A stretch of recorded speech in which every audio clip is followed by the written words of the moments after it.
evening. I'll call the December 21st, 2016 Planning Commission meeting to order. The first item on the, second item on the agenda is to adopt the agenda. Gentlemen, you have a copy in front of you. Motion to approve. So moved. Second. Second. Mr. Brown, second. Next item on the agenda, the minutes from the November 16th meeting. You furnished with those meetings. Any additions, deletions, from comments about minutes? There being none, the motion to approve the minutes from November 16th meeting. So moved. Second. Mr. Brady has a second. Next item on the agenda is a public comment session. I'll kind of go over how that works and some of the rules you can do it. There'll be this public comment session, but there will also be an opportunity for you to comment on the particular applications that are on the agenda tonight. So if you're here to speak on one of those applications, you will have an opportunity to comment on that. So if you want to save your remarks about those particular applications till the end, that may be best. Other than that, I'll open up the general public comment session. Mr. Earl. Thank you, Mr. Chairman. The General Assembly will be meeting right after the first of the year for the 45-day session this year. And as I look back over the years, every time the General Assembly meets, we've lost something. We, the county of Rappahannock, has lost something. We lost the right to control the spread of sewage sludge. We lost the right to ban house trailers. Last year, we lost the right to exhort proffers from people who wish to do some development. And this year, the threats are continuing in Richmond. And I would like to suggest that you individually and collectively as the Planning Commission, I also recommended this to the Board of Supervisors, that they collectively and individually take an interest in the legislation that's being proposed in Richmond, because we need to maintain our existing statutory authority in this community. The closest that we come to good government is closest to the people, and you at this level in Rappahannock are the place where we ought to be existing our legislation considerations. We need to keep taxing authority, and we need to worry about such things as Airbnbs. We need to worry about fracking. There's more attempts to have fracking taken away, the authority to ban it, taken away from localities. There is a legislation right now that's going to be introduced in the General Assembly that would take away the incentives, tax incentives for various the maintenance of the easements and so forth. Please consider the danger that lurks in Richmond, individually and collectively. Thank you. Thank you. Any other public comment? I now close the public comment session. We'll move on to new business. The first item on the agenda for new business is 161201 Kirchner Tourist Home. Ms. Kaiser. Before we begin, I'd just like to make a comment for those of you that may not be aware that our court was having Comcast come in and put in new lines, and in the meantime they hit our telephone line. So we have been without telephones late yesterday, all today, and probably until 10 o'clock to 11 o'clock tomorrow. So therefore, we don't have the capability of our screens tonight. So hopefully you brought all your paperwork with you, and we'll need to refer to that so we won't have our visual aids tonight. So with that, I'll turn back to the application for Mr. John Kirshner and Mary Walsh. It is an application where the leasing desires to use the house to operate a tourist home. Parking is available on the property. Meals will not be served. The home is located directly off Sperryville Pike and has a private drive. The tourist home will never be rented for more than 30 days or to more than 4 people at a time. The neighbors have been notified with no complaints as of this writing. Neighbors are not too close to be impacted by noise, light, or traffic, and the leasee will be near the home to manage any issues which may arise. This is for property tax map 39, parcel 8, zoned agriculture in the Stonewall Hawthorne District, and the address is Walnut Run Farm, 4323 Sperryville Pike, Woodville, Virginia, and it's a house plus 16.33 acres. Use is allowed under 170-36E, additional standards in 170-66K. Signage should be considered and discussed. Thank you, Ms. Kaiser. Before I open it up to public comment, I'm going to recognize the applicant as being here tonight, Mr. Kirkman. So you want to, would you like to address the commissioners, or do you have any additional information or comments? I have no comments. If you have any questions, I'm here to answer them. Thank you, sir. I'll now open up the public comment session for 160902, Michael Kirchner and Mary Walsh application.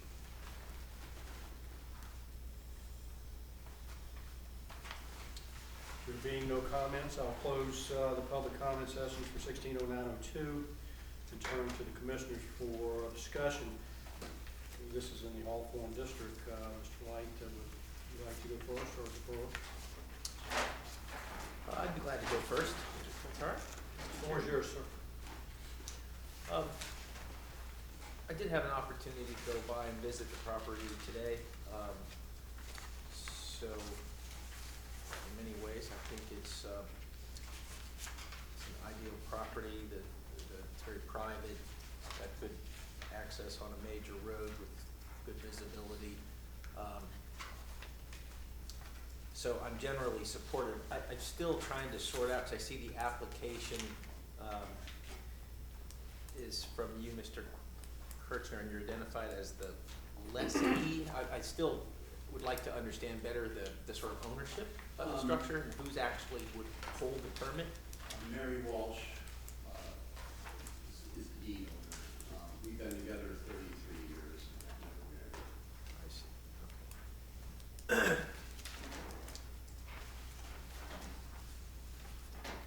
I have no other questions. I support the application. Thank you, Mr. Kirchner. A couple of basic questions just to clear up a few things as well, if I may. Does the property that you're looking to lease out serve as your primary residence most of the time? Yes. So you would be just staying off-site, or would you be Yeah, staying? I just go over to a friend's house. Okay. You say to limit yourself to 30 days per year. I have no issue with that. Is there a certain reason behind that? I mean, that's not something we always see. I don't like to rent the house out at all. I'm doing this because I'm sort of been forced into this. My wife's sick and my partner, and I'm just trying to make mortgage over tomorrow. Understood. That's all my questions. Thank you, sir. Hey, Jason, he's not saying 30 days a year, he says no more than 30 days at a time. 30 days at a That- time. I read that That falls incorrectly. under the definition of transient occupancy in our zoning ordinance. Thanks, sir. Thank you, Mr. Brady. Mr. Frazier? Yes, sir, Mr. Chairman, thank you. I was just wondering, would you be opposed to a condition, and these four, I guess, are your profit conditions. Would you be okay with adding that the permit would expire with the transfer of property to a new owner? Sure.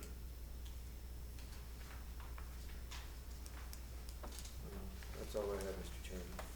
Thank you, Mr. Frazier. Mr. Brown? I have no comment on it. Mr. Bird? I feel generally positive about this application and feel that it is in the best interest of the county to have such businesses, and that we should approve this and encourage it. No comment.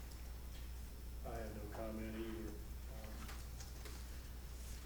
Being no other comments or questions, I'll turn to the board for Chairman, I'd be happy to move that we approve or recommend for approval SU 160902. And I'd be fine with the restrictions, you know, as presented in the permit, and with the permit to apply only to the current owner. Is that consistent with your wishes, Well, Mr. Brady? I would say either the applicant or the deed owner, that would make it a little bit flexible. Any issue with that, Mr. Lake? No. The motion on the floor to approve. I'll second that, Mr. Chair.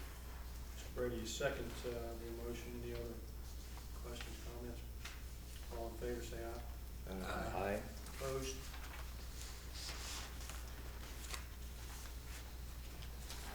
The next meeting will be the next week at the Board of Zoning Appeals.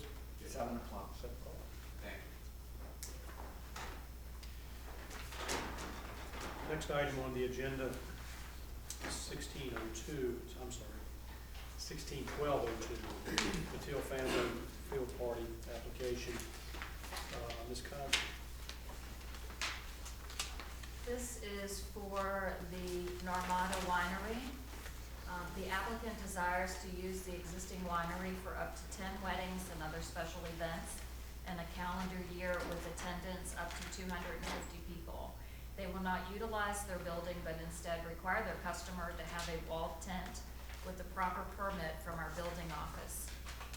Amplified music will only be within the walled tent and occur between 7 p.m. and 10:30 p.m. Additional parking is available on the property as indicated on the map that you were given. If meals are served, they will be catered and not prepared on the property. Wine will be purchased under their Normata Winery ABC license. Restrooms will be provided by their customer for the event. The winery is located directly off 522 and 211 and has a private drive. The neighbors have been notified and with no complaints as of this writing. Only one neighbor is likely to be close enough to be impacted by noise, light, or traffic. The owners or their staff will be on property to manage any issues which may arise. Amosville Fire and Rescue will be notified by Normata when an event will occur with 100 folks or more approximately, so that they can prepare accordingly in the event of a medical emergency. For large events, the Sheriff's Department will be utilized to manage traffic. The winery and tasting room building was built as an agricultural building, built to farm standards, not commercial standards. Therefore, this building has been rated by the Rappahannock County Building Department to withstand no more than 50 people on either the top or bottom floor. This is regarding parcel tax map for parcel 3214K. It is zoned agricultural, is in the Jackson district, and the address is 80 Normata Lane. I included information in your packet as well, because there are some comments from the Virginia State Code, and I underlined in the first paragraph when it was adopted in 2006 that usual and customary activities and event at farm wineries shall be permitted without local regulation, unless there is a substantial impact on the health, safety, or welfare of the public. No local ordinance regulating noise other than outdoor amplified music arising from activities and events at farm wineries shall be more restrictive than that in the general and noise ordinance. So the recommendation is that the applicant has provided in writing their guidelines to minimize amplified music within the walled tent within limited hours of 7 p.m. to 10:30 p.m. and to hold only 10 events per year. With their offer of other efforts in place to limit the number of people within the winery and request that the sheriff in attendance for large events, they will be protecting the safety of their attendees. So I recommend acceptance of the conditions as listed in their letter. They did apply, we'll add one more thing, I'm sorry. They did apply a couple of years ago, if you may remember, and they were approved with similar conditions. But they were putting a building on the property. They've decided since not to put the building on the property, and now they're looking at the tenant event. Thank you, Ms. Kaitlin. I'd like to recognize the applicant as being here tonight. Before I open it up to public comment, Mr. Bill, you have any, Thank you, Mr. Chairman. Thank you, all of you, ladies and gentlemen, appreciate you being here. What I want to start with, all of you know Narmada Winery, sooner or later. We just graduated from the kindergarten. That's the 7th year, we get to the first grade. As doing so, in the first 7 years, no other winery in the county or anywhere else in Virginia won 685 medals. This winery, Narmada, won 685 medals, of which more than half are gold. So it's quite an honor for us and quite an honor for the Rappahannock County. Not just that, recently we got recognized by the authorities that our tasting was the best in the Virginia. Second, we got another award which says our wines are the best in Virginia. And the third, just last week, we were invited in the Capitol Hill, which we did. We didn't know, all we knew, we're going there for wine tasting. However, when we got there, we won the award for best in the category of wines. So we're doing everything we can do to enhance this Rappahannock County. And that's my goal. We also, the only winery in the county, pays food and lodging taxes. I don't think any other winery, best I know, I may be wrong, but I checked out, I don't think anybody pays. So we are willing and always pay the taxes, and taxes, for my heart, is the most important thing for generations to come. Next generation, we gotta leave some legacy behind, and that's why I chose this Rappahannock County to come here about 8 or 10 years ago. And that's the winery, and Miss Debbie gave me the application, and that's all. If one thing I like to let you know, I am the expert on noise and vibrations. If you don't believe that, what I'm saying, you can go to any website that puts the patent list and everything. I have 10 patents. And designing the enclosures and things like that where the noise doesn't get. And I'll give you 2 examples. Our Kennedy Art Center in Washington, D.C. If you've been there, I'm sure you've been, and if you see it about 45 degrees angle, plane flies on the Kennedy Center. One of the worries was whether this sound going to give a disturbance in Eisenhower Theater or the nearing of the theater.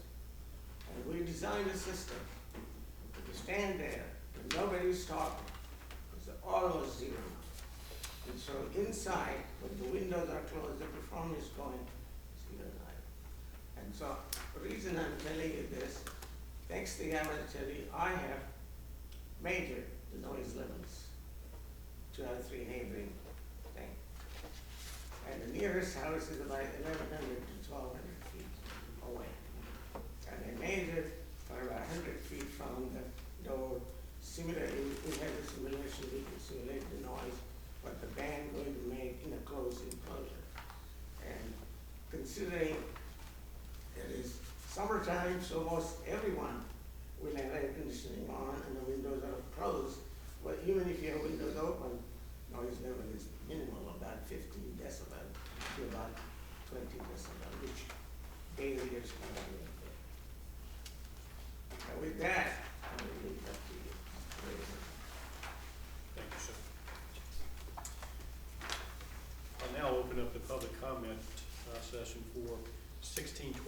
2.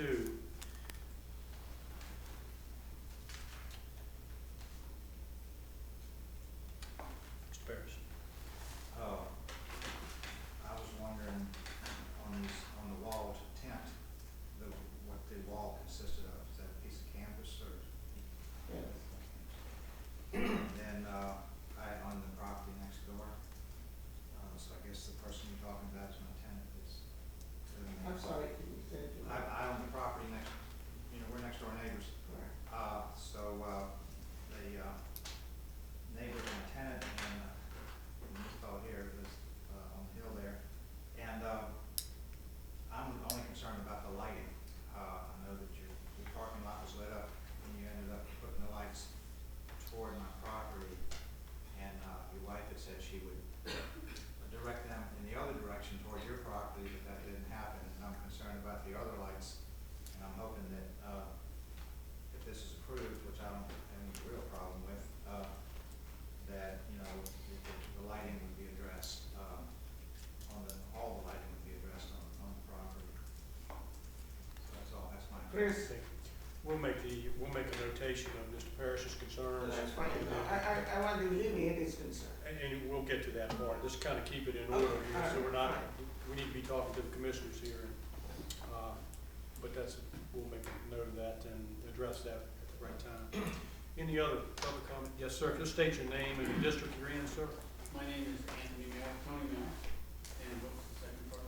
What district are you in? Jackson? I'm Jackson. Jackson. Yes, sir. We're neighbors with her. I would, second the comment on the light. I'm approximately 1,200 feet away from the gazebo and where the tent gets set up. And I can see the light, that you're concerned with from my house. I think my primary issue and concerns would be the sound.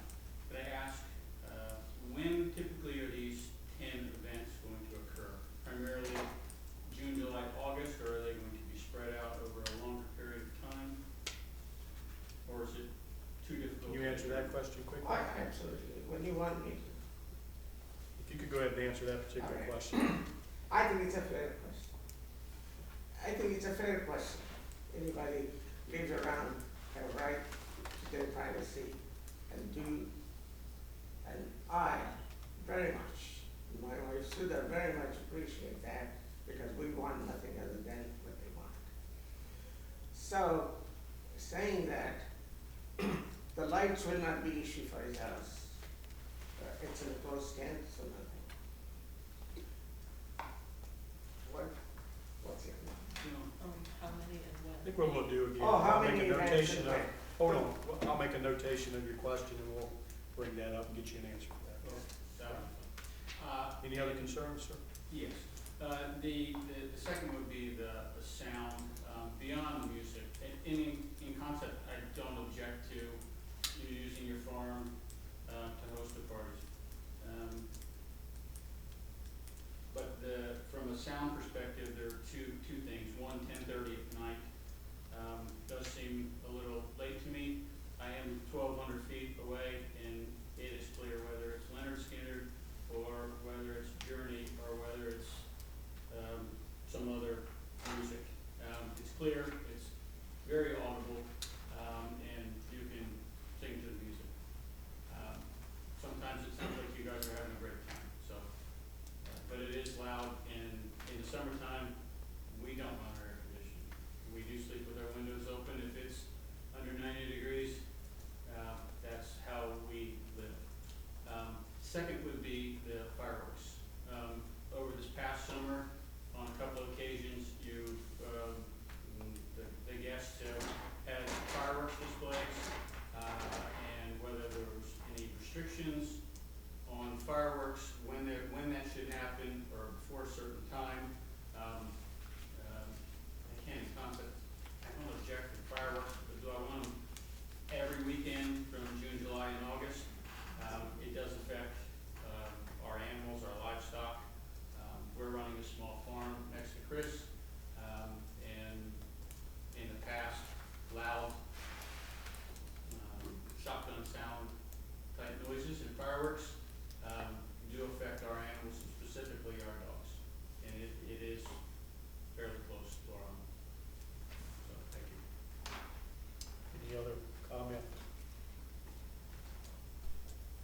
close 16-1202 for public comment and turn to the commissioners.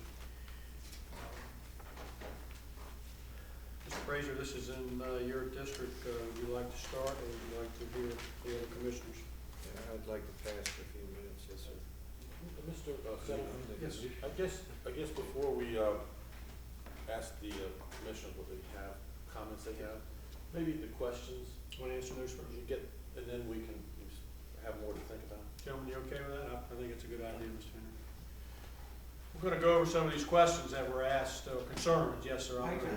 Okay, we'll start with, I'd be happy to answer. I think Tony is kind of mixed up. that's okay. We're gonna take them one at a time. Let me ask the question, and then Okay, we'll go go to for the it. next. What months, during the year do you expect to have these events?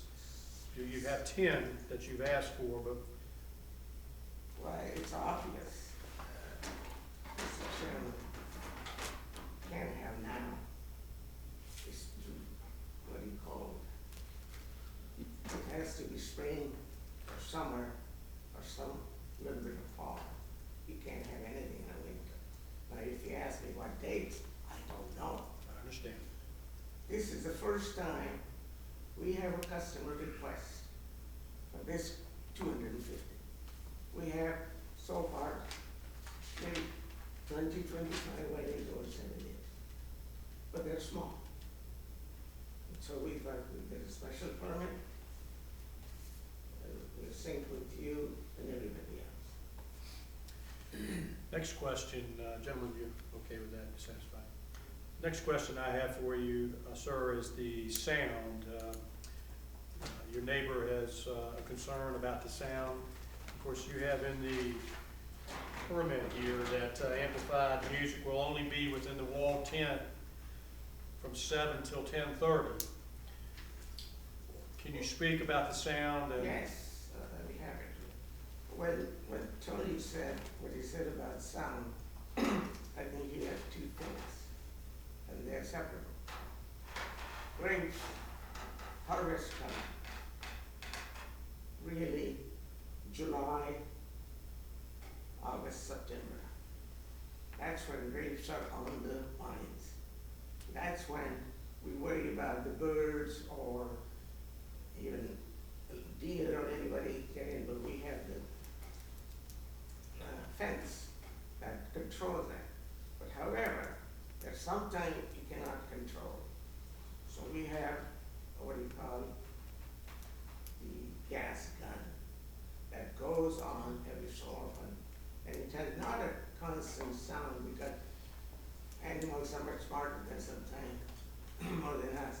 So there are different sounds.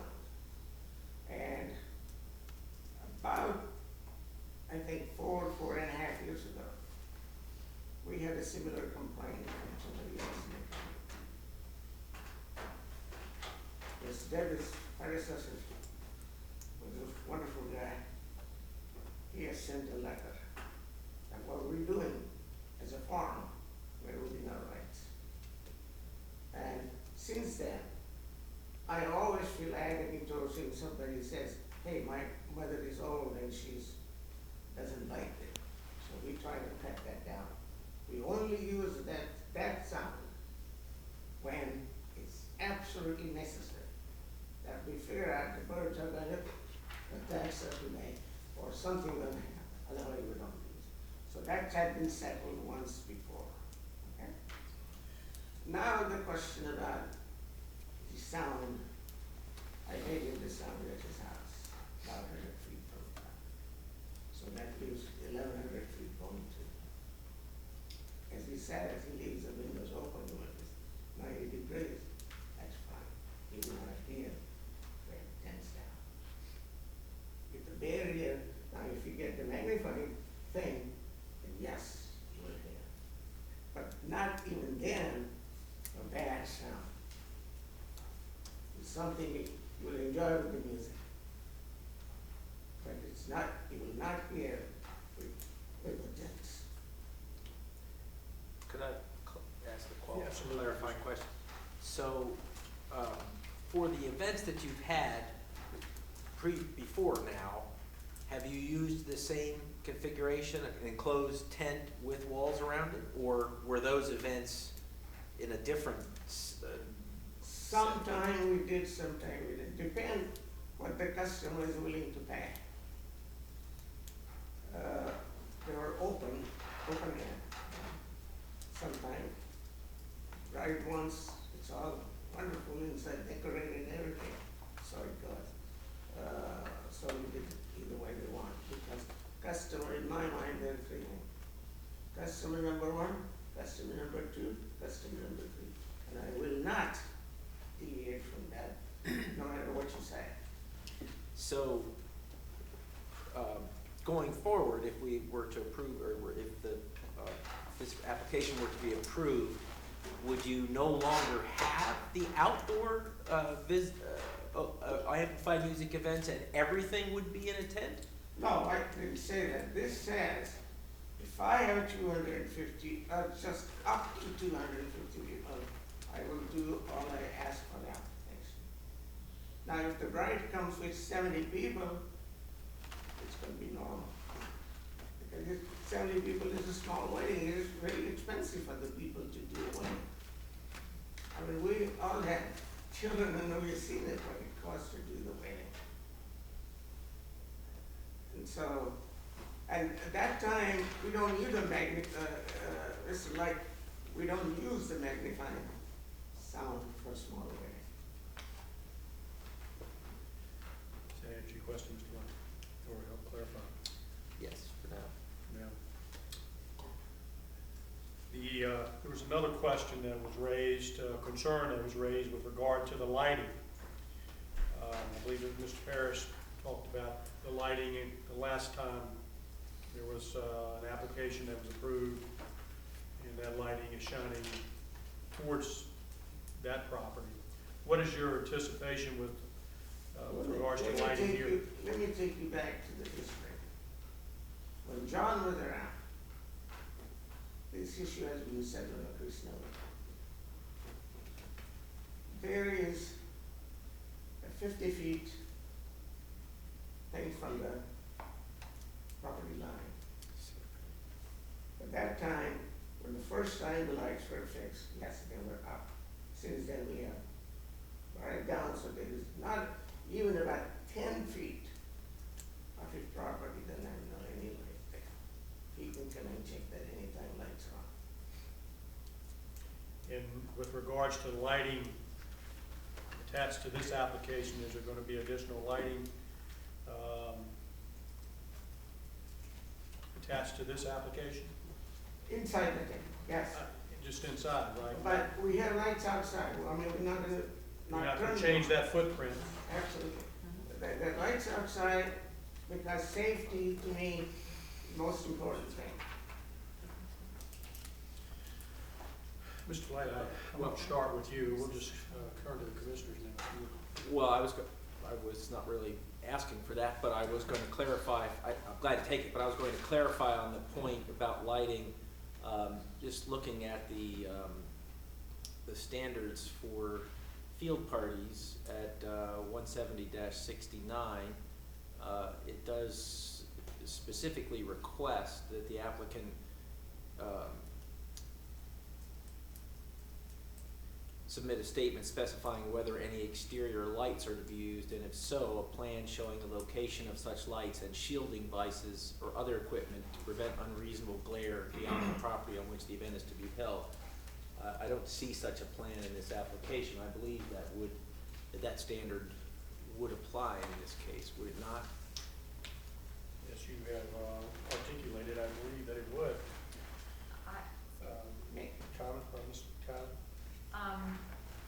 I guess that it's a possibility that it could, in the document, it says that the summary to right laws in the United States deny nuisance lawsuits against farmers with standard farming practices.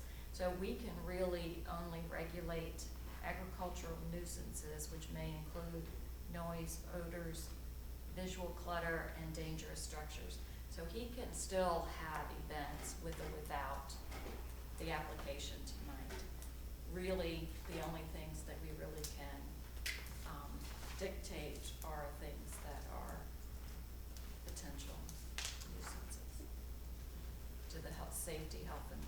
welfare. Yeah, the safety, in health, and neighborhoods. welfare, I believe that safety, health, and So- welfare gives us broader authority than noise.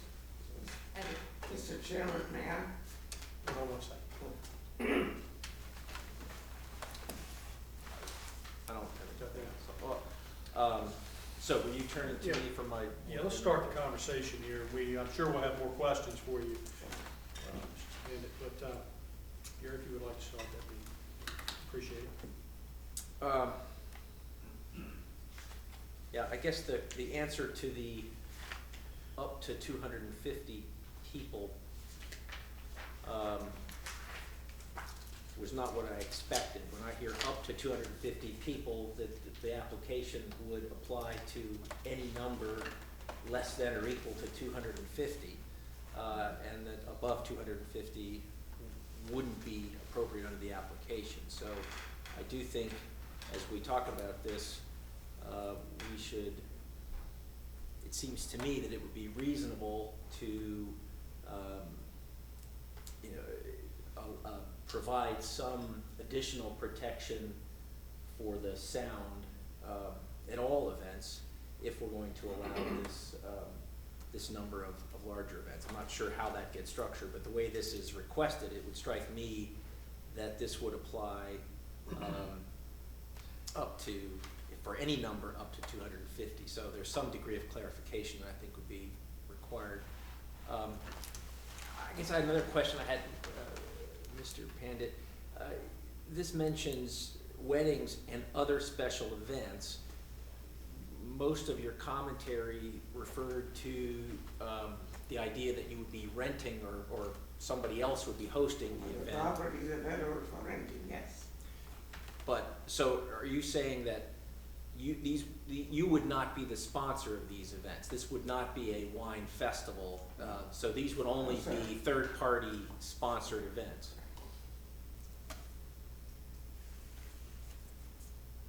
Those are all the questions I have at this time, Mr. Chair.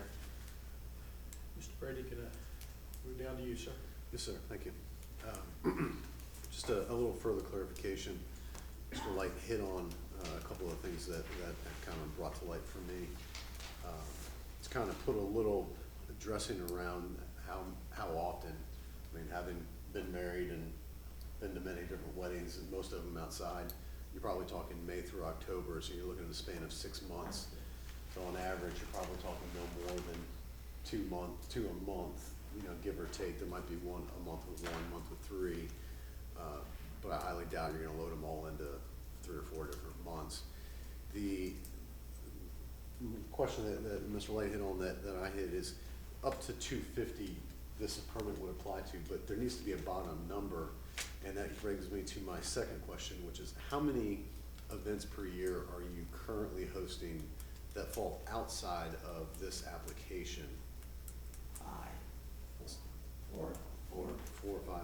She knows better than I do. And where is that cutoff where you go from an outdoor event to needing this application?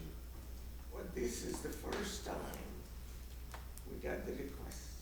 The bride and groom, the parents came, they want 250 people.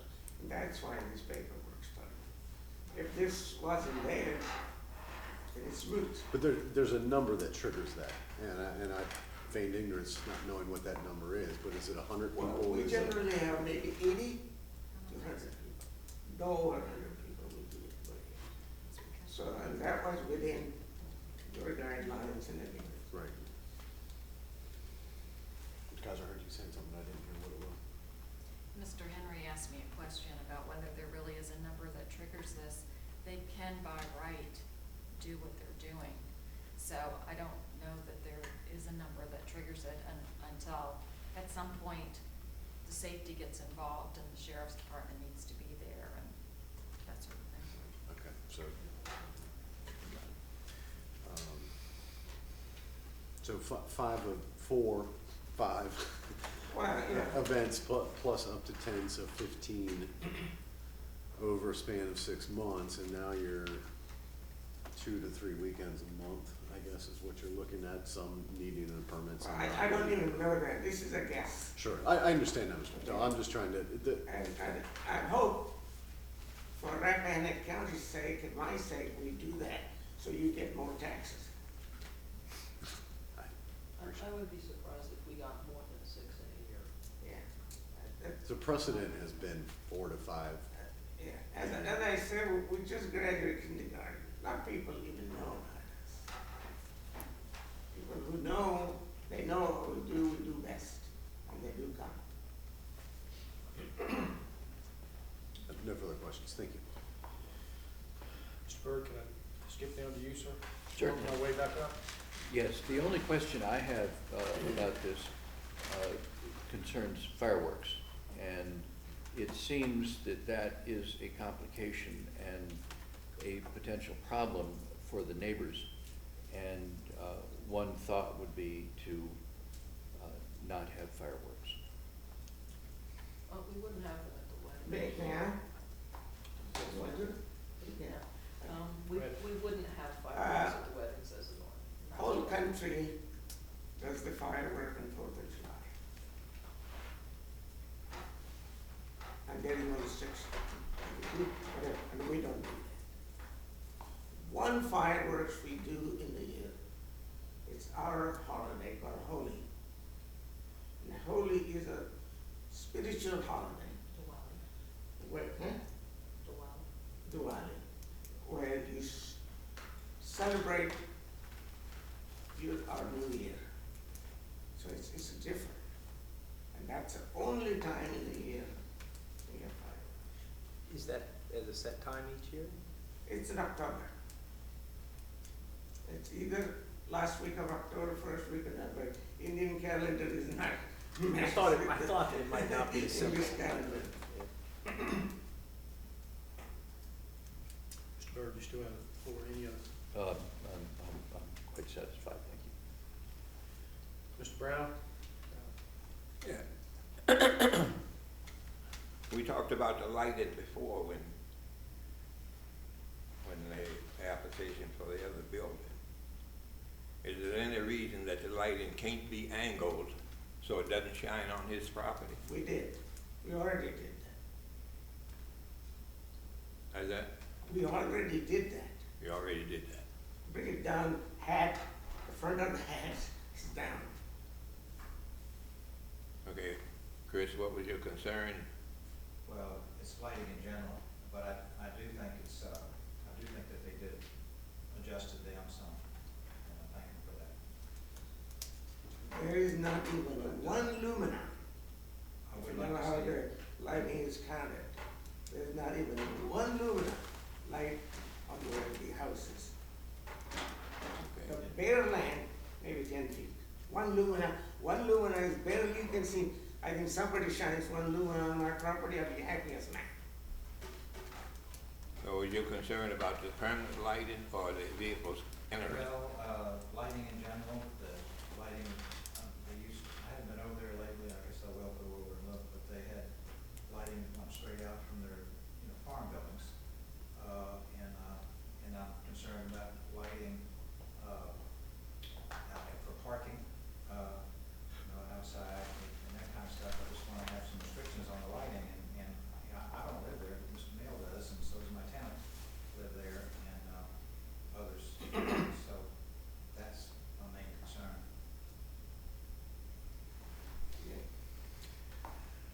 Any other questions, Mr. Brown? Yes, you're saying you utilize the sheriff's department. Are you planning on reimbursing the sheriff's department Yes. for? Absolutely. Have you made their arrangements with them? I have talked to our dear sheriff. She's well aware of it. And it'll all be done. Safety is number one. Customer is number one, right behind safety or with it. All right, I realize I can't safety- separate the number one with those. Safety is number one everywhere. Absolutely. And he brought up the fireworks. You have a lot of dry grass around, which means it could be you could spark a fire doing fireworks. Not a problem. We don't do it. It's a sparkling kind of fire. We don't do boom, boom, boom kind of that can go and fly somewhere. And usually the fire department sends a fire truck. And they're always there. Okay,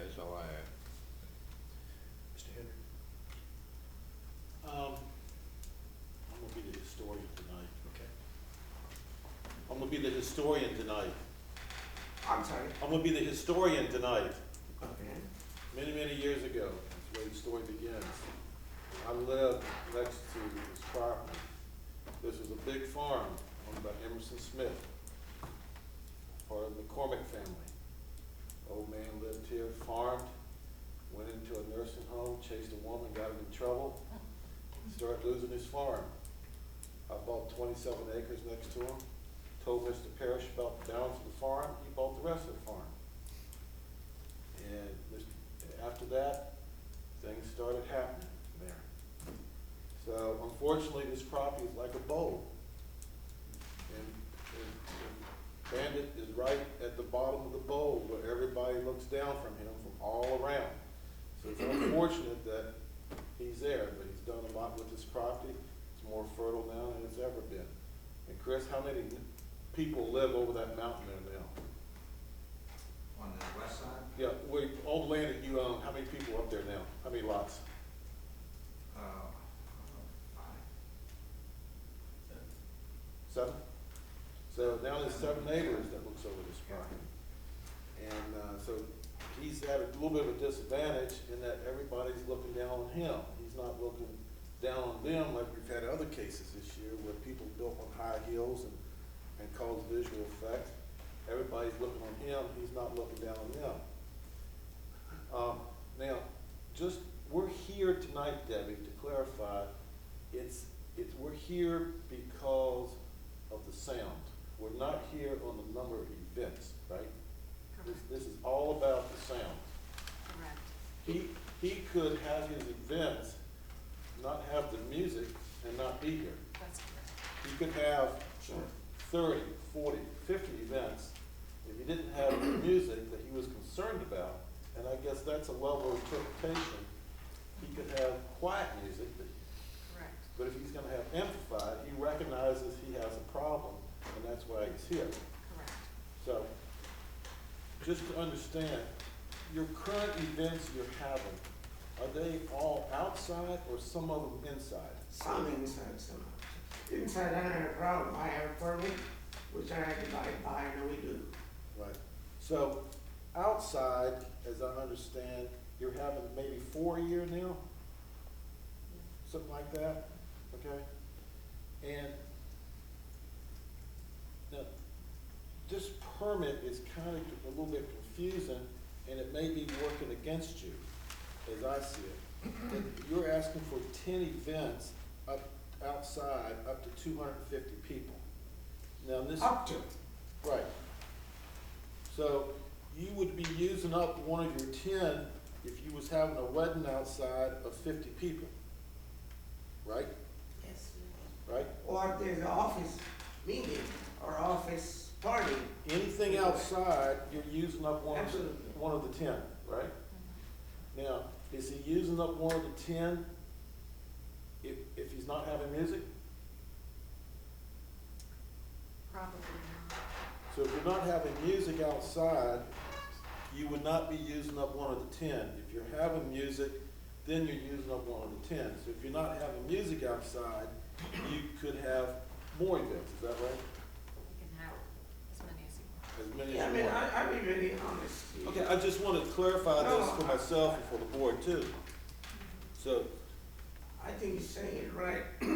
I just want to be honest with you. The structure we built, I spent a lot of money. I spent a lot of money for one reason. The people who come, sit, enjoy the lake that we built.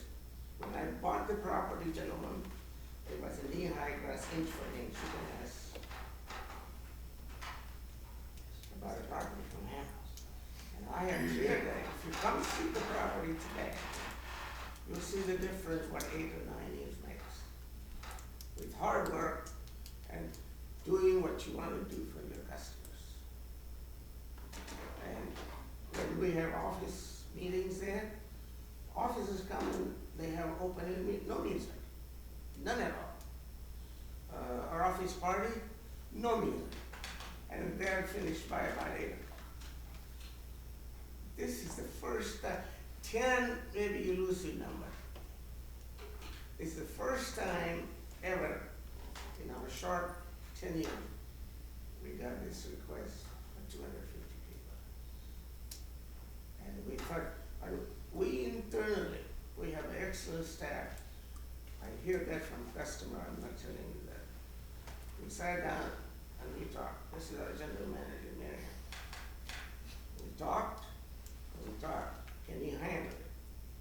And the answer was unconditionally, yes, we could do it. And so I said, okay, let's put the papers together. First thing I did, talk to Miss Debbie, and here we are. So our application tonight is simply to allow amplified music at 10 events per year. Basically, yes.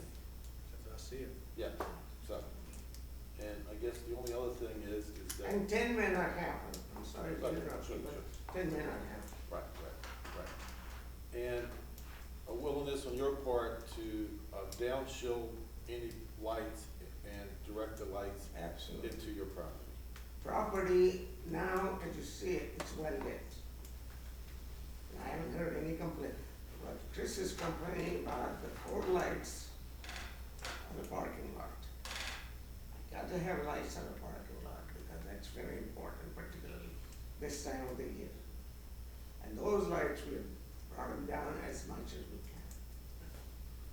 can. And the other issue on the fireworks, 2 times per year, your holiday and the 4th of July, No, 4th of July, we don't do it. you don't do it. Once a year. And that too, we get a permit. We have firework, fire department day and all that stuff.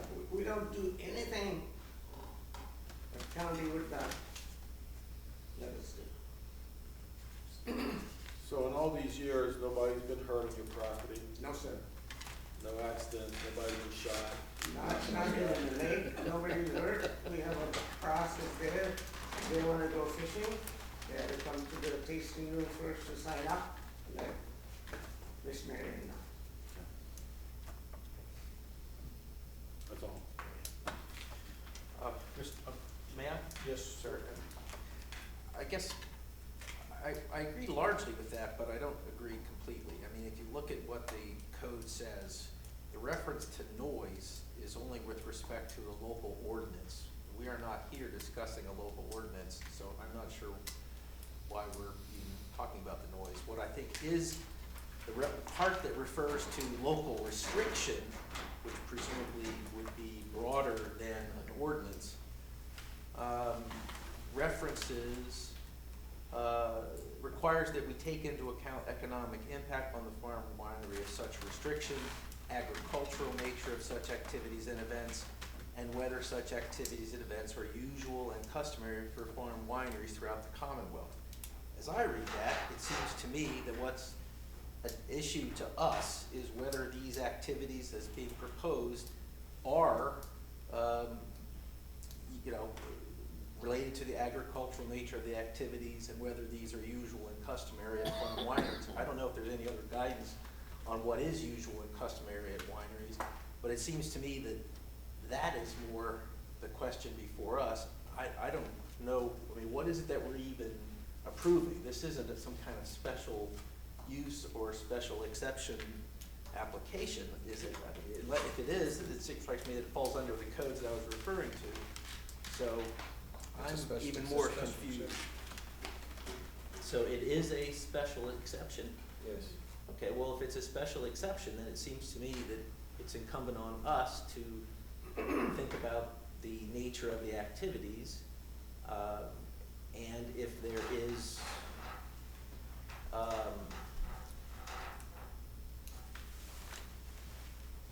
if there's concern for safety and welfare, we have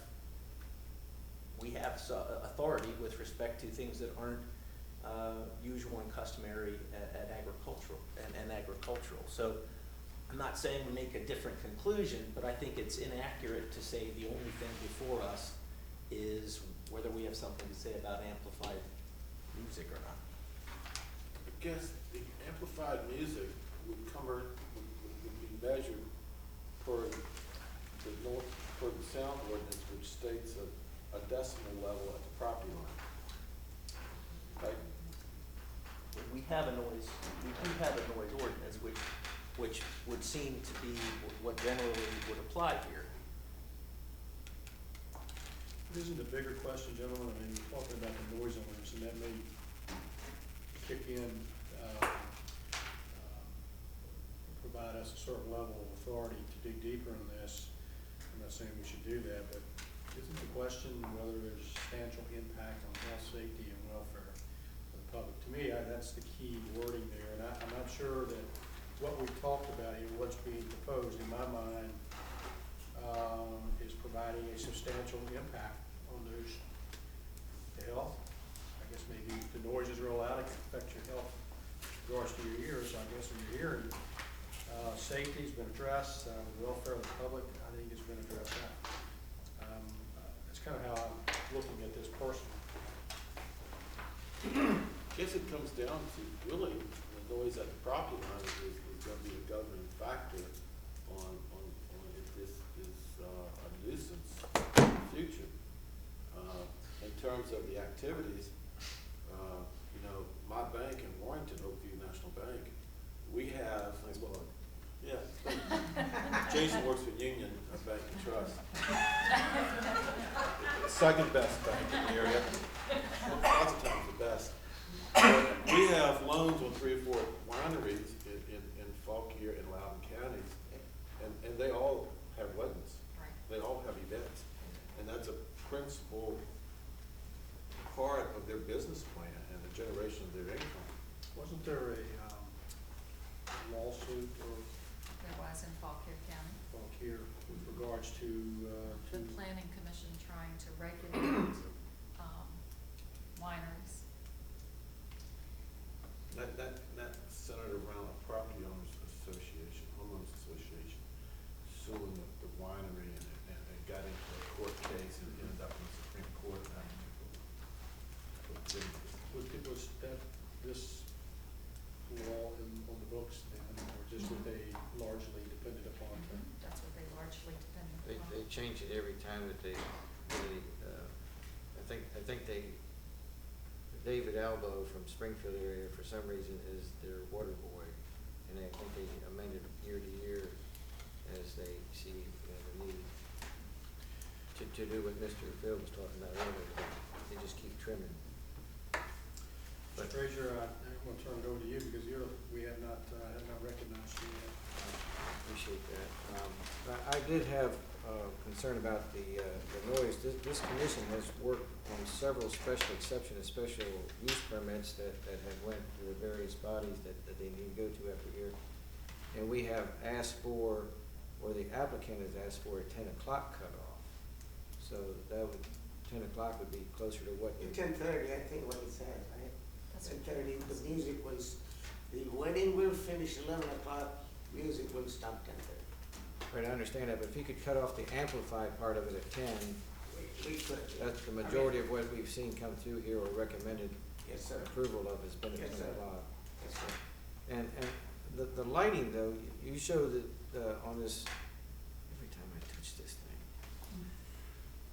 this location of the tent and parking, are you gonna have any lighting over there? Or you have enough spillover light from I the? have enough that spills over the existing lighting. No additional lighting. No additional lighting? No additional lighting. Outside, I mean, tent, they can decorate it like they want.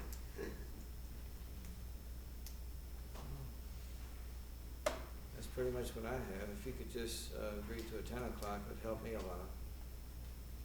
On the amplified. Yeah. I don't care if they keep We lighting. could turn, maybe even 9:45, I don't know. I mean, let's see the situation, how we go. And I will take what you say seriously and see what we do that. Gentlemen, any other questions, comments? One good thing we have here is that we have now a long-term track record with this operation. It's not like, you know, they're coming in here today asking for a permit to build something. We have a track record here, and it's been wonderful, there's been no issue. So the character and the reliability of the person here is a very valuable asset. So we got a good track record here that we can rely upon, and it's proven, it hasn't been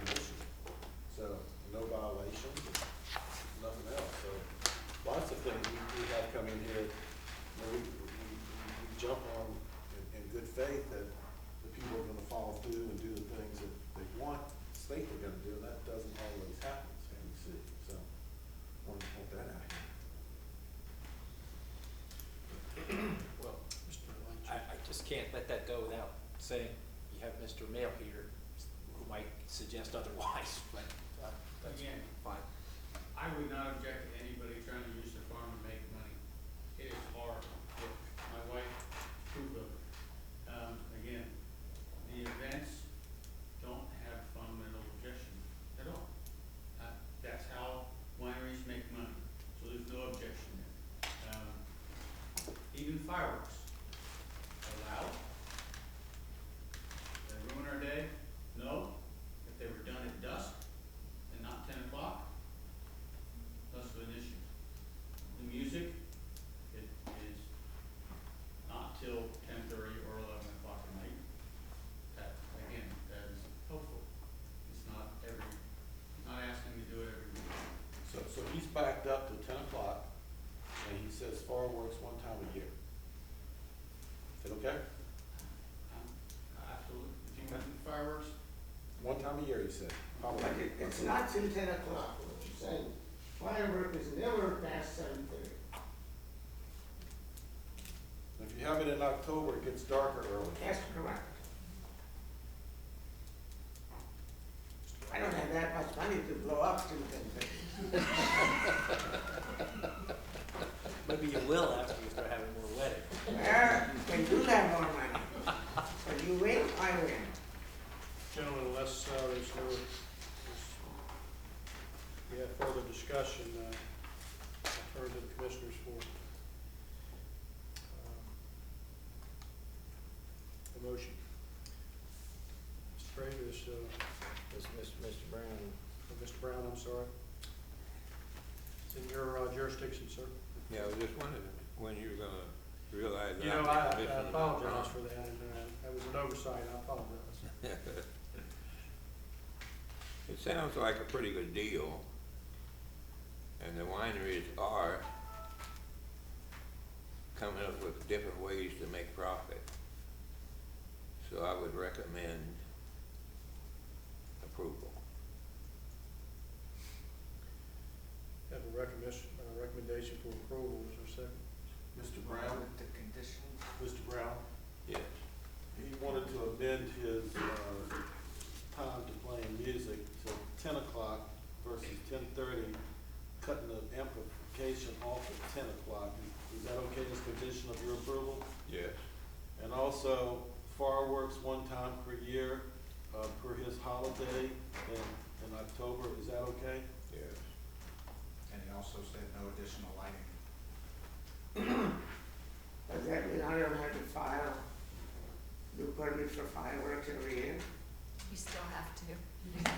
Come on, give me a break. it's no additional lighting for this permit. And Mr. Brown, no additional lighting? And the proffers that are in the letter, in the application. Yeah. Gentlemen, there's a motion on the floor with those conditions. I second it. Mr. Henry, second the motion. All in favor, say aye. Aye. Opposed? Janet, you're approved to move to the Board of Supervisors your next meetings. 4th of January, right? Yes. You will not be disappointed, gentlemen. If it's our only application that night, I will be.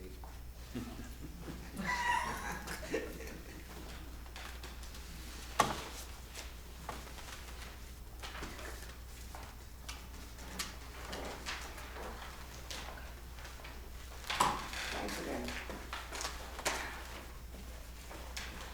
Next item on the agenda is a discussion with Mr. Burke with regards to building code versus zoning ordinance. If you recall, and I'll let turn over to Ms. Kaiser in a second, there's some discussion at the last meeting with regards to should our ordinances follow the building code and the definitions and so forth. So, Ms. Kaiser. I don't have much to add beside that. We just talked about, in particular, the hotel ordinance versus the tourist home and the number of transient occupants per each. And so we had talked about having Mr. Burke here just to have a discussion with him and hear his reasoning and what he's looking for in the building code.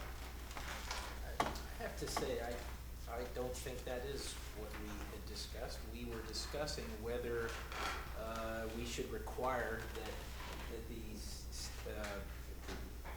applications meet the code, and there were questions about what that meant and what that would entail, and I think that was what led us to requiring. It was not that we had already sort of addressed the definitional issues, and it was when we were talking about the standard of requiring that the applicant meet the building code that this came up.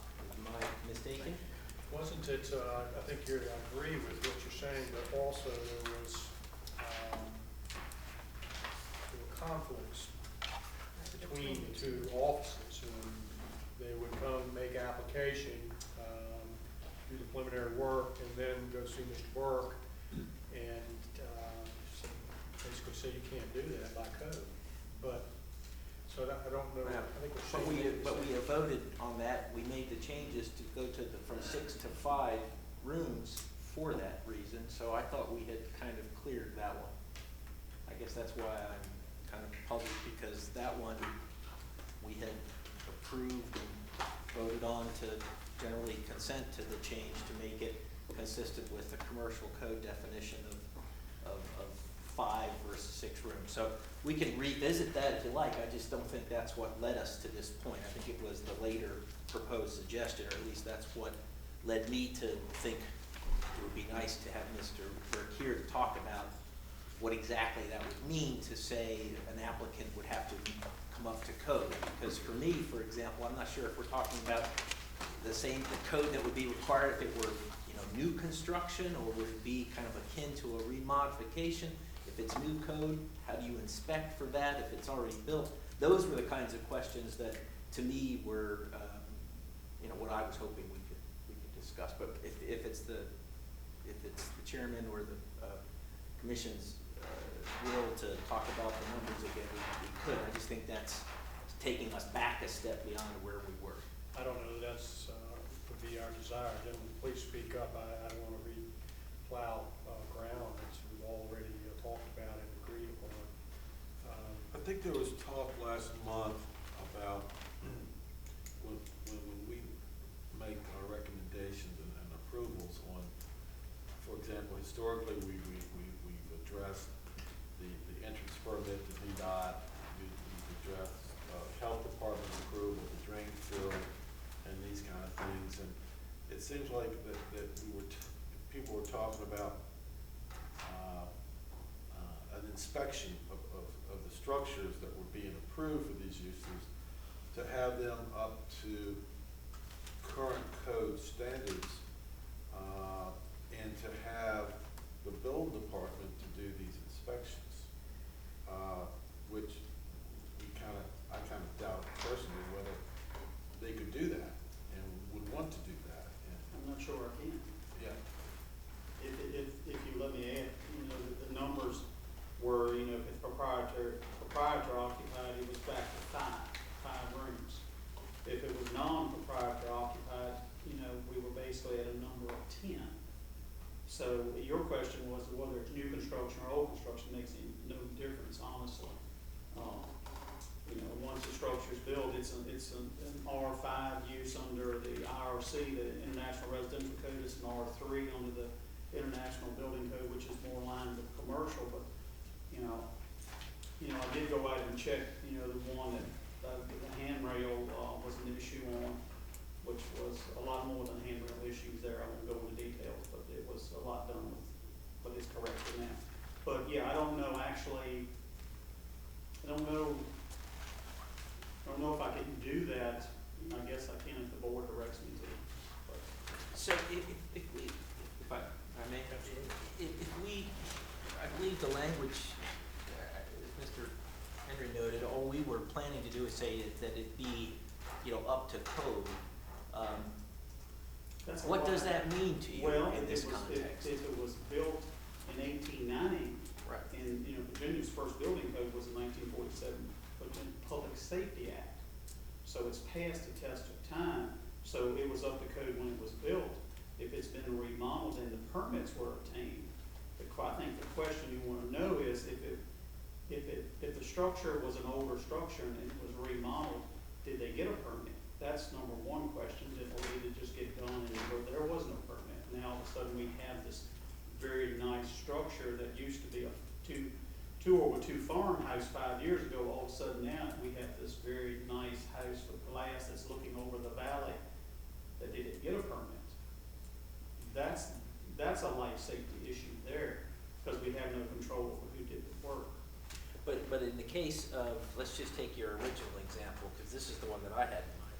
We're talking about, something akin to, say, Mr. Kirchner's house, who came in earlier today. As far as I know, that I was out there, that's a 100-year-old structure that, as far as I can tell, has had no additions or renovation.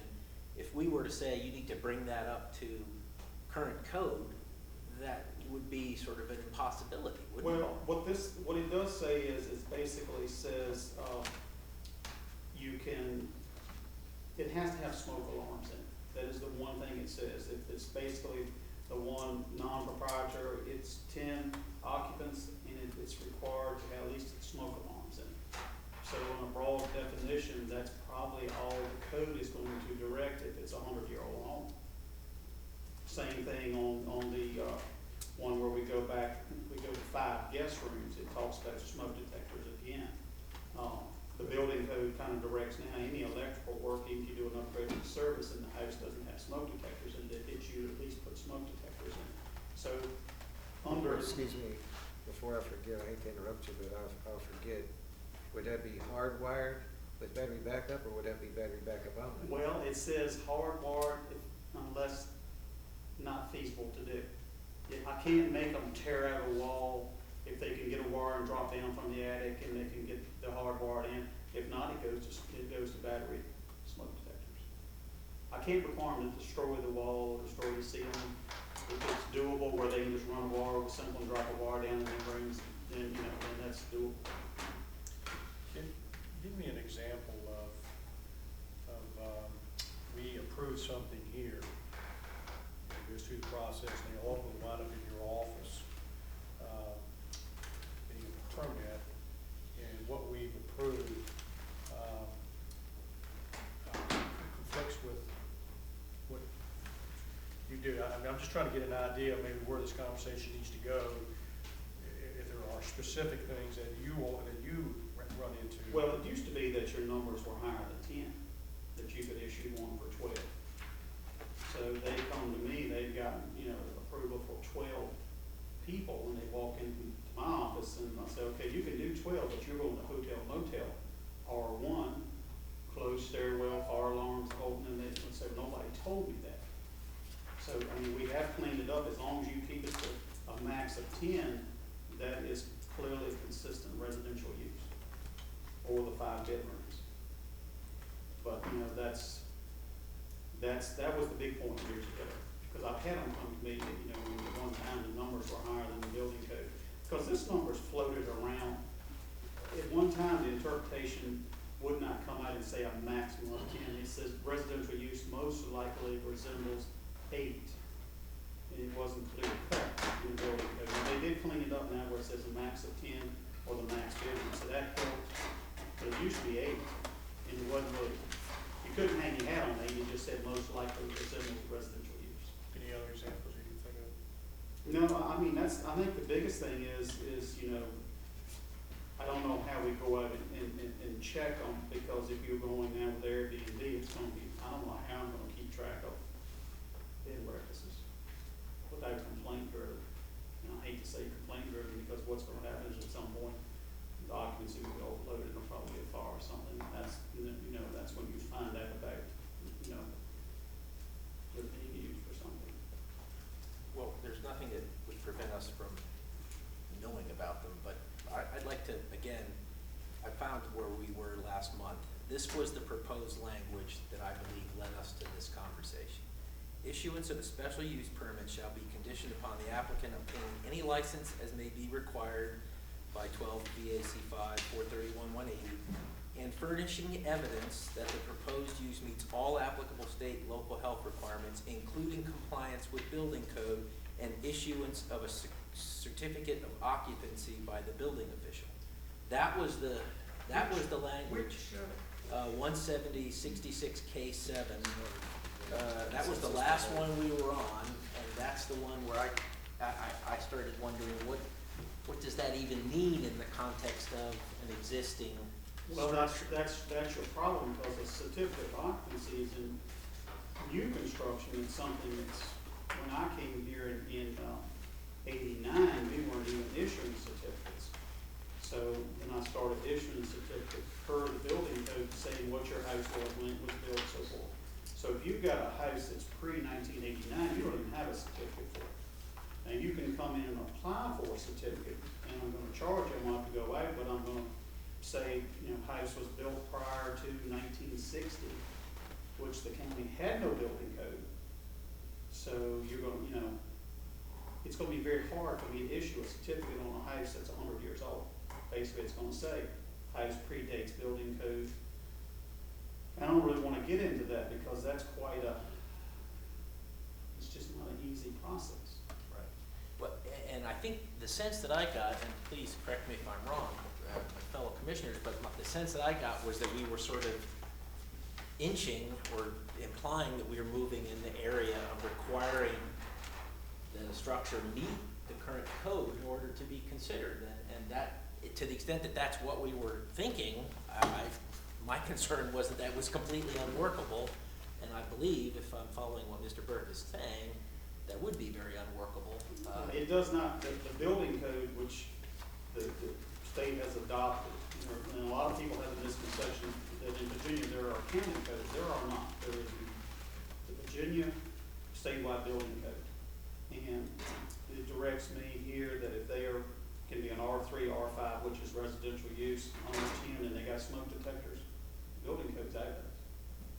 So it's really just this, it's the smoke detectors that's the requirement. We got into this in the context of the handrails and some of the other safety features. Which would only be applicable if it was new construction. If it was only or new fairly construction, recent right. construction. I mean, in that case, that one opened the door. That house had been remodeled with no permits.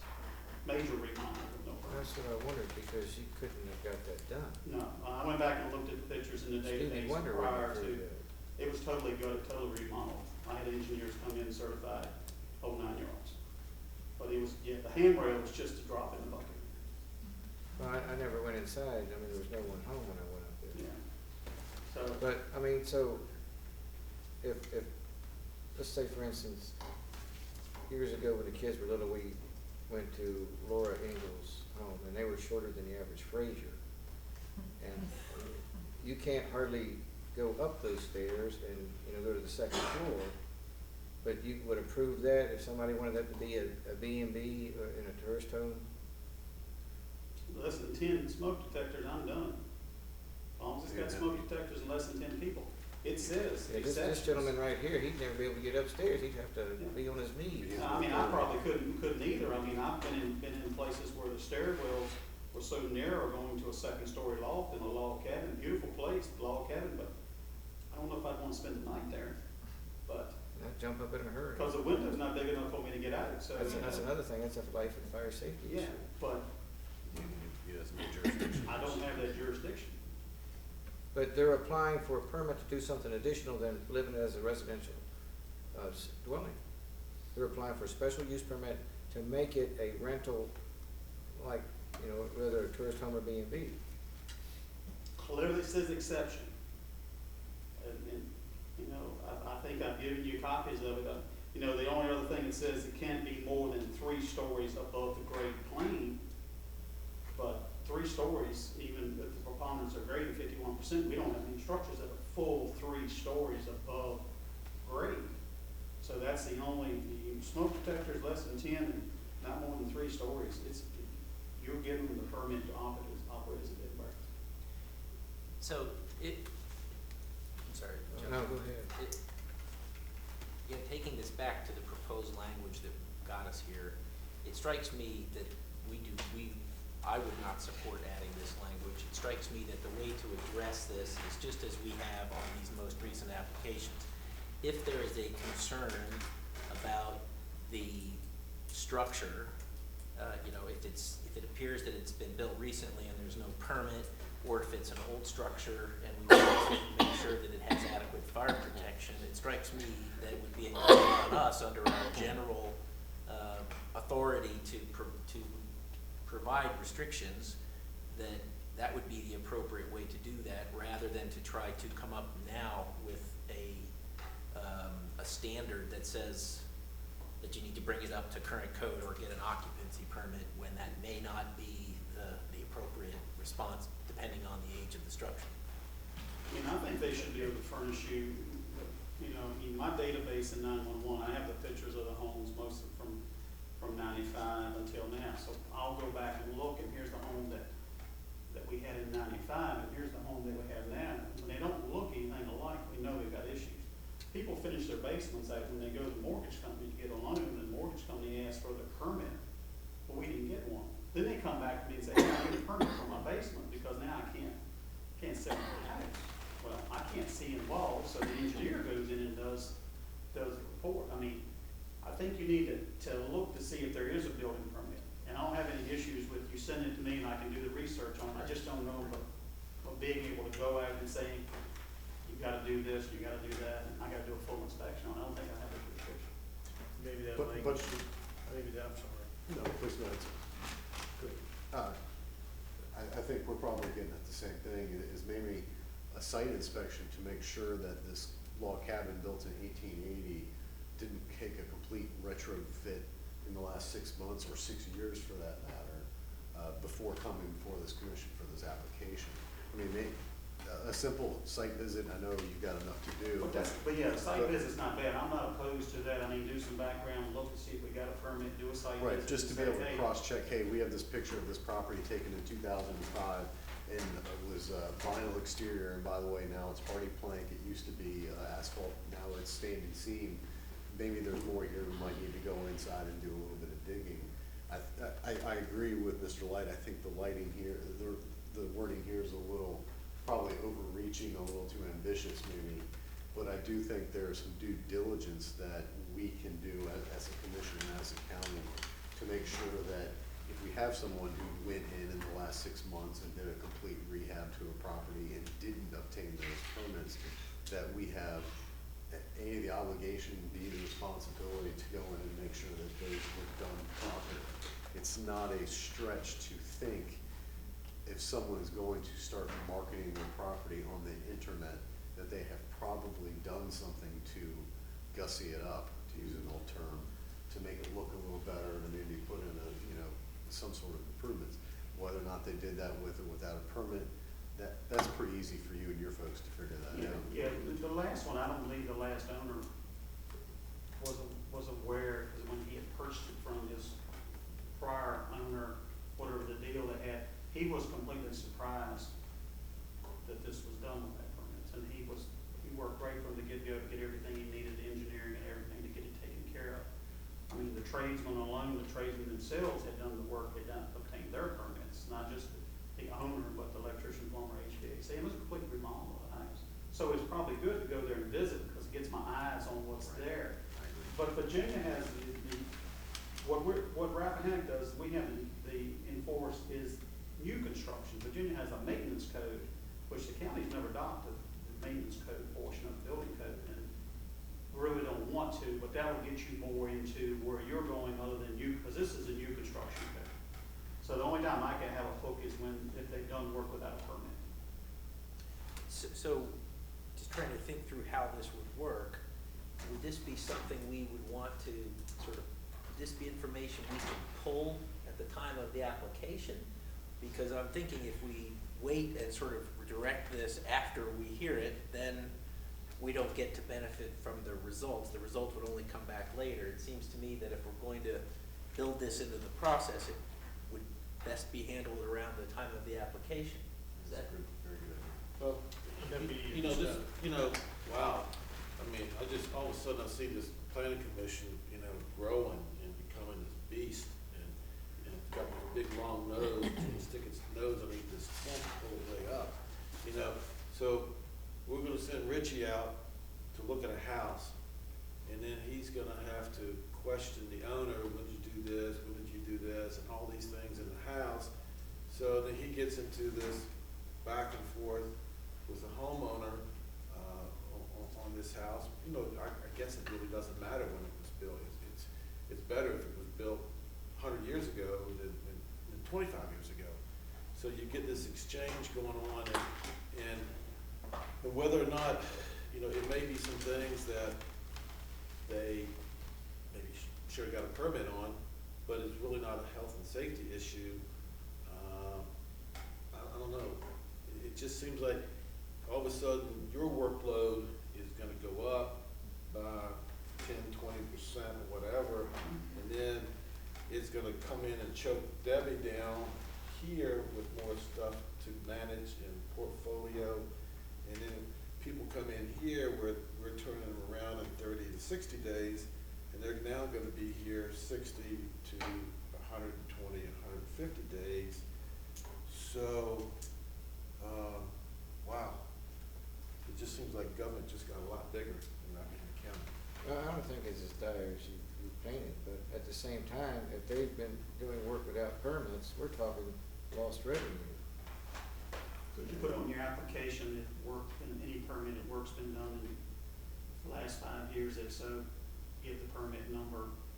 That might put a red flag up, or somebody say, oh, I just remodeled my house, and maybe on there put a site visit, maybe.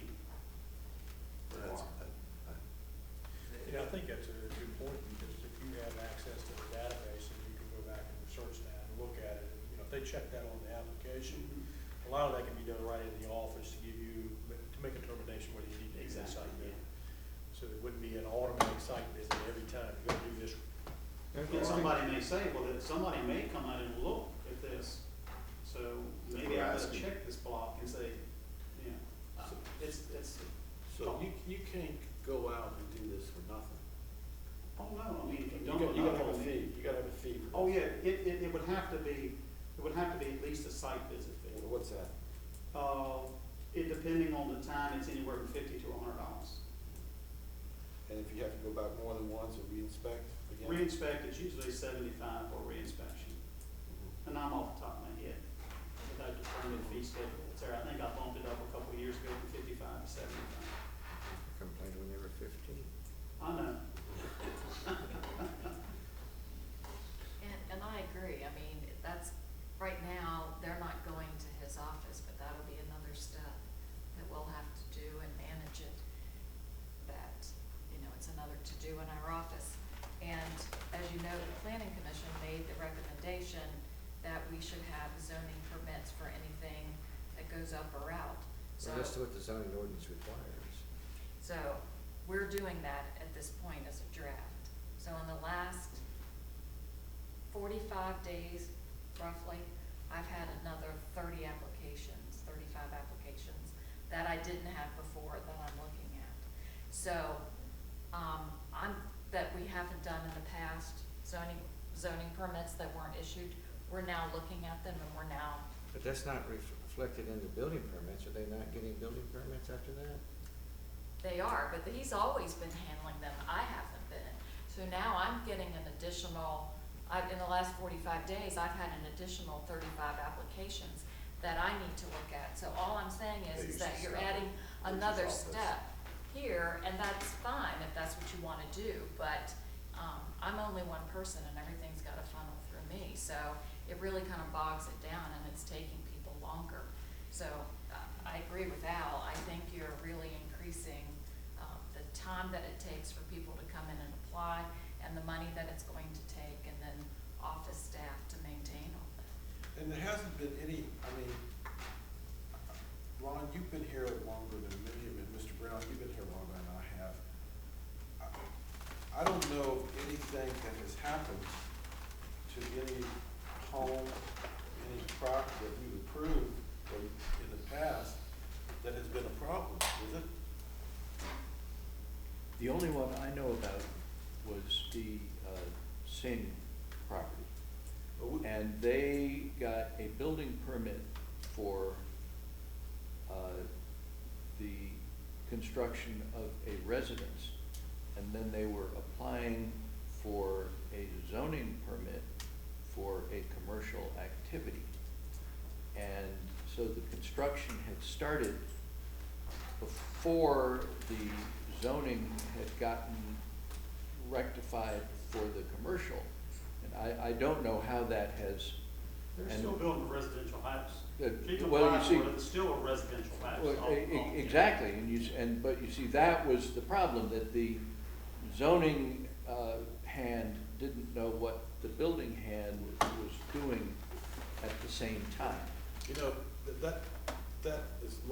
that's a different beast right there, because, you know, you can get a building permit to build anything, and I think it was a lot of hype that went into that, and of course, was coming into us talking about a spa, and a pure spa is one thing, but when you move over into a treatment and doctors and all this, that's another.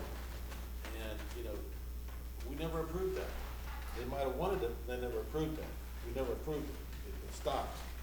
So, but going back 12, 15, 20 years, does anybody know anything that the planning commission approved that on a bread and breakfast, tourist home, any type of occupancy like that, that has resulted in an injury because of unsafe conditions in the house?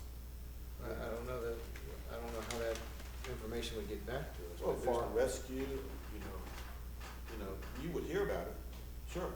Not necessarily, but I see your point. I mean, I don't know of any per se, but at the same time, we're just trying to make the zoning ordinance dovetail with building code, and now we've launched off into this other thing, and we find just through discussion that some of the properties that we've made recommendations to either the, most of this is B&B or tourist home related, so it would be to the BZA for a special use permit, that some of those properties had issues, like this particular one didn't have permits to get it where it was to start with. You talking about, what are you talking The about? tourist home in Chester Gap. And so, I mean, So- if we're allowing it, I think we do the public a disservice and the neighborhood if we're recommending approval to BZA or the Board of Supervisors, and we haven't done, our due diligence, we haven't made sure that the property's actually safe to be used for that purpose. I mean, I could live in a tent or a camper or remodel a school bus, but you're talking about opening it up. It's not this body that's taking it one level further. It's the ordinance and the permit application. It's the owner of the property that's triggering that next step, not us. We're not triggering anything. It's the owner of the property that makes the application for a special use of their property. Okay, I guess somewhat the code that you recited to us, Richie, recognizes somewhat of this issue in that they state X number of people. Or X number of bedrooms. Right. Fire, smoke detectors, you're ready to go. So, in that case, the issues that were kind of randomly identified at this tourist home that we were referring to with the railing and structure wouldn't have been wouldn't have been triggered anyway if we'd gone to this process, because it's. Other than if you put on your application to where, maybe like we said, the building permit, or at least run it through my office where I could go back. Like I say, I looked at the pictures right off the bat. Here's a 2/2 farm home, and here's, man, it has all this glass, 25% glass looking over the valley. It was clearly obvious it wasn't the same house. So I'm gonna repeat what I said earlier, which is we already have general authority to look into these things based on the particular characteristics of the property that's before us. I share the concern about modifying the process for everybody in such a way that is going to add burden that may be more than is called for by the problem. What we have seems to allow us to do what we need to do. We got here because of a requirement that, or a suggested change, and we all seem to agree, or most of the people who've commented at least seem to agree is overkill. Why don't we just leave well enough alone? Yeah, and you have to recognize that Mr. Connick wrote that last sentence there. Again, I add one thing, if you are concerned about structures, which this doesn't allow you to go in and really do what you wanna do, but you could put in your requirements that a third-party home inspector go in and sign off that the house is safe, just like they do in a sale transaction, that it meets some requirements, and then the applicant will pay for that, so they're paying for it. You'll get a third-party home inspector that the structure is safe for what they're trying to do, and it won't get in line with the construction code. We could require that? I'm saying, that's one option, if you have that power to do that, one of your conditions, if you're concerned about the structure being safe. If that third-party inspection is done and they sign off on it, does that come to you to review, or you just say, hey, Usually not. if they're certified? Every home inspection is different, Yeah. and every quality of home inspection is different. And, you know, there's some okay, and then there's not some okay. And you know, a lot of home inspections are done on contracts, and if the house is perfectly brand new, the guy always finds enough to justify his fee. Mhm. And on these older houses, He tries to put the new code in yeah, effect new on a codes, house that's 20 years old. know what they're doing. And, but, you know, from your standpoint, Richie, you got how many people in your office? I've got one inspector part-time and one sole erosion inspector part-time. So how busy are you all? Are you all occupied? You don't have any, you got a day a week spare time? I usually end up going out, I did the one in Chester Gap because my inspector is doing the new construction inspection, so I went and did that one. So we get 2 or 3 of these things going on a month, and then they put questions to Debbie, Debbie puts questions back to you, you tell Debbie what's going on. You got the applicant talking to Debbie and to you, you go out and look at the property, it's a list of things, then more information gets passed in between the 3 of you all, and then inspections and permits have to be done, a correction of things. If you go the whole purest 9 yards of every little thing that, you know, I mean. If the question is asking, do I have time? No, because my building is only 25% of my job. And I really, I mean, if you had a great influx of them, they're really gonna get backed up. And I don't, you know, that's where I think, you know, the option of the third party, if it's a life safety issue, it's not a building inspection, but it's a life safety issue for your concerns for the bed and breakfast, that they go in, make sure they got smoke detectors, they got a window on the second floor that's big enough as an egress window, so somebody's 250 pounds and not trying to get through a little porthole window. I think, you know, that would be, if you were concerned for that. If not, then it falls back to the property owner, that their liability. If they take a home and they make something that they wanna turn into a bed and breakfast, and it's truly not really safe for that, it still comes back to them and their liability, I believe. It's a very good point, and recalling when we did this, we had a rider on our insurance policy that required, not only smoke detectors, it required a fire plan. We actually had ladders and things in rooms. I mean, their insurance companies do look at this. Of course, people don't have to get insurance either, so, I mean, again, I feel like we can impose these additional requirements if we feel they're essential to the health and safety concerns associated with the change in use. But I don't see a simple approach here that we can tailor to all the situations, so I'd like to I think we suggest strike that final sentence and move on with it. It seems to me the trouble we have here is that we are basically a zoning board about zoning. Richie is the building inspector, and the commercial applications, the bed and breakfasts and tourist homes kind of sail in between the 2 boards, the board and the building inspector. And that it would seem that if the only reasonable way to really deal with this problem is to have another county person in charge of the safety and inspection of commercial properties. That's your fire prevention code.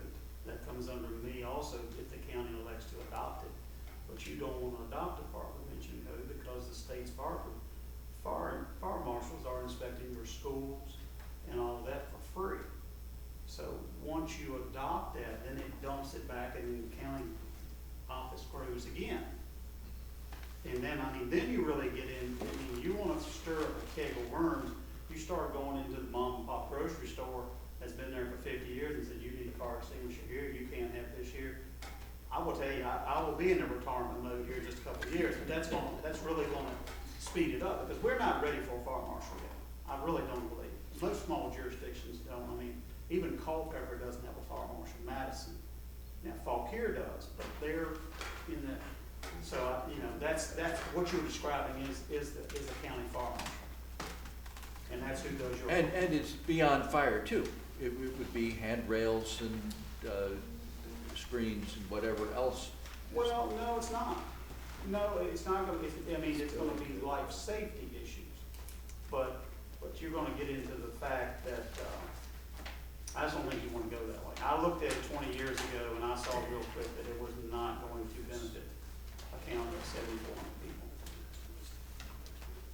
One, I don't think the cost would not justify the salary you're going to have to pay that person. You would never regenerate your money from your fees. So Richard, the fire code on smoke detectors is what now? Is it one per floor? It's one in the hall outside the bedroom, one per floor, one in the hall outside the bedroom, and one in every bedroom. Gentlemen, I make a motion that in the future, when we approve bread and breakfast tourist home, that we add that to our list of stipulations. And We almost always do. we never say It's not on the agenda. Huh? It's not on the agenda. What's not on the agenda? Action item.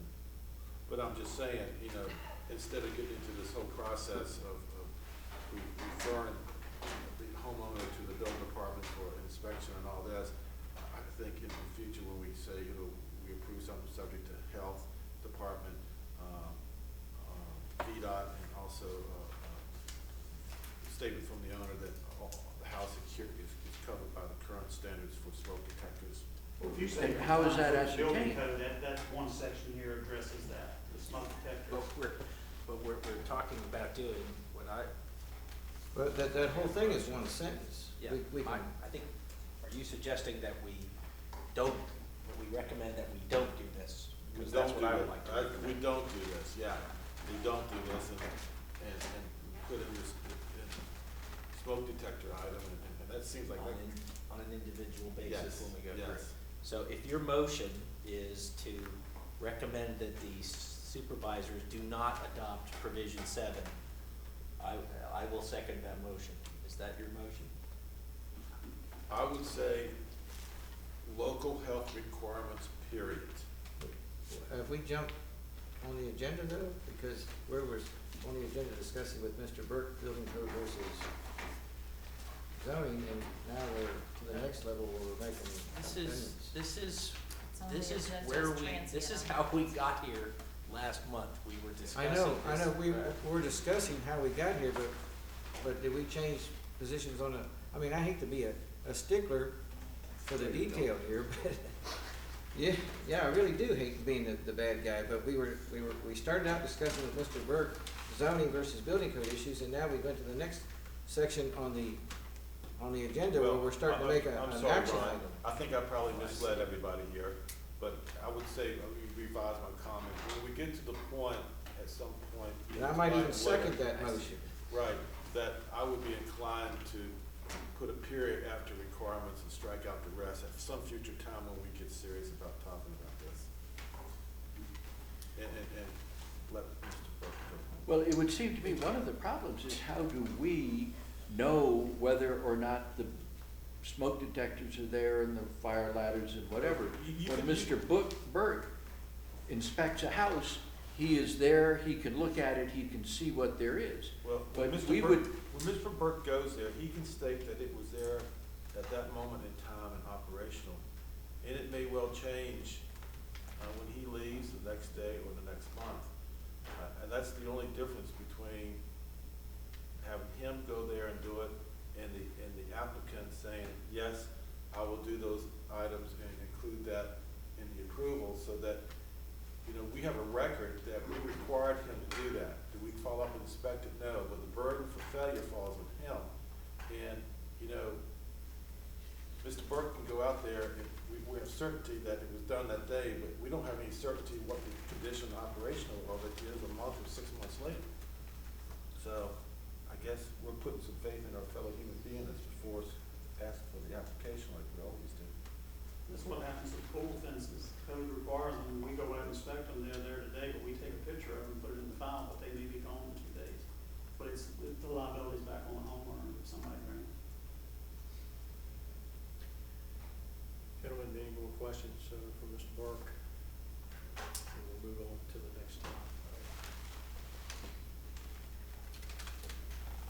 I think we've got that. Excuse me? I think we've got this. Thank you, Richard. Thank you. Thank for you. coming and staying on your vacation. Have a good Christmas. you too.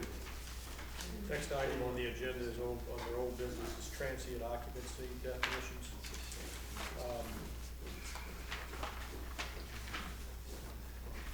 Gentlemen, I will make a recommendation here. Do we want to dive into these?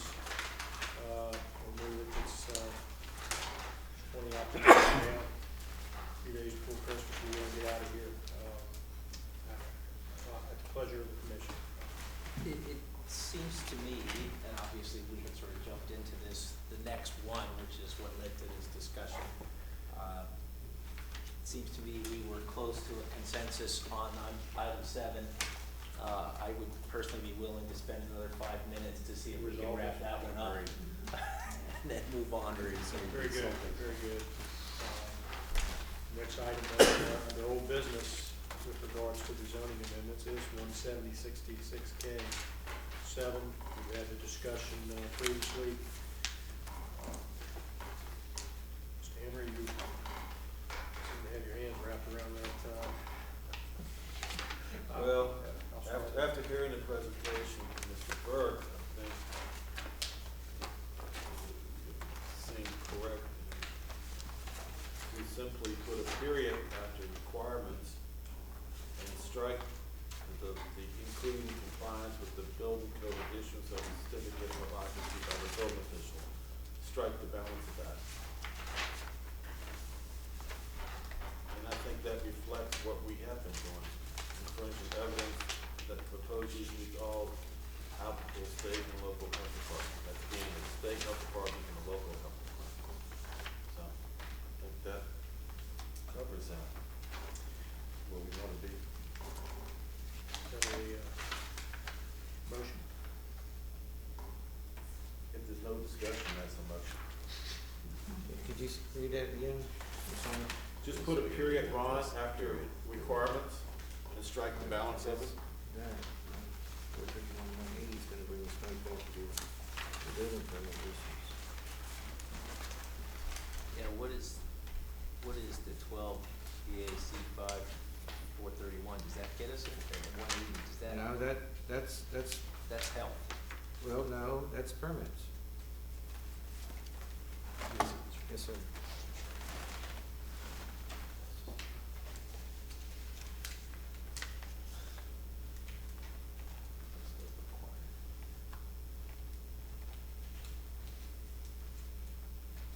I'm not comfortable without knowing more about what we're grabbing with 12 BAC 5431-180. Well, I pulled it up right here. And I think we should probably study it before we adopt it. What does it say, Jason? No person shall own, establish, conduct, maintain, manage, or operate any hotel in this Commonwealth unless the hotel is permitted as provided in this section. All permits shall be in the name of the owner or leasee. Permits shall not be issued to newly constructed or extensively remodeled hotels until a certificate of occupancy has been issued by the building official. Only a person who complies with the requirements of these regulations shall be entitled to receive or retain such permit. Got transference and things like that, but that's It's just. actually saying we're just You can't, We can't strike it because the problem is when it leaves here and goes to either the building department or the health department, they're gonna have to they're require. gonna require to send it right back to the building You department. can't do that. That, all the comments in there refer to hotels. Is that section something It's a other than health what we're section. talking about? That's within the health, I believe, when I looked at it earlier, I believe that is within the general state health code. But that's the permit that she has to issue, John. So it doesn't matter how we wanna handle it, it kinda takes it out of our purview. All they're coming to us No, for that's is under, a zoning this is permit. under sanitary regulations for Right. hotels. It's a subchapter under sanitary regulations for hotels. So I think we can use this language, but I think using that actual reg is a little bit of an overreach. We need the state's definition of hotel here, I don't know. Well, no, what we need is the statute that applies to a B&B, not the one that applies to a hotel. And I don't wanna find it here tonight at 9:23. Right. But I'd be willing to bet you, my Christmas present, that the statute that applies to a B&B or a tourist home is different than what applies to a hotel. So I think we can very well use the wording as Mr. Henry has used, but we need to replace that statute with the proper one that would apply to a B&B, because 170-66K, item 7 has nothing to do with a hotel. We should not be using a hotel safety and soundness statute. So I motion that we table tonight until we can find out what is the proper statute that would apply. I have no issue with Mr. Henry's recommendation to amend the language, but think that 12 VAC 5-431-180 is the proper statute to use. 5 minutes didn't do it, in other words. We're close. I second that. all in favor of that? Aye. Opposed? Guess that's it, gentlemen. Any motion to adjourn? Next meeting, January 18th. I guess we'll start with Mike and see what